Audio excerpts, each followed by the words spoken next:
Laurent, qui se dit médecin généraliste, qui demande si la mesure ne risque pas d'être inflationniste en incitant les gens à aller chez le médecin et à faire une surconsommation médicale. C'est une excellente question parce que j'entends souvent cette remarque. Est-ce qu'il y a un appel d'air avec ce tiers payant ? J'entends cette remarque.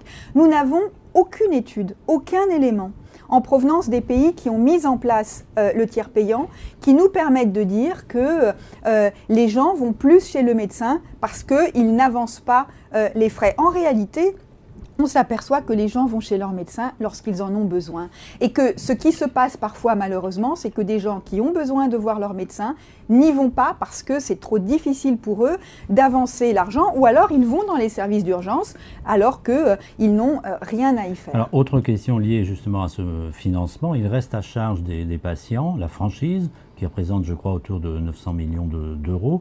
Comment la sécurité sociale les récupère-t-elle? Est-ce qu'il faut des ponctions automatiques en quelque sorte sur les comptes bancaires, comme l'a suggéré l'IGAS? Oui, il y a un rapport donc, de l'Inspection générale des affaires sociales qui a regardé les conditions dans lesquelles pourrait se mettre en place le tiers payant, qui fait des suggestions ou qui ouvre des pistes. C'est un des points auxquels il nous faudra apporter une réponse. Comment est-ce qu'on fait en sorte que l'ensemble du système soit préservé? Il n'y a pas aujourd'hui de choix qui ait été fait, c'est un des choix qui nous appartient. Favorable à ça? Je laisse le groupe de travail faire ses propositions.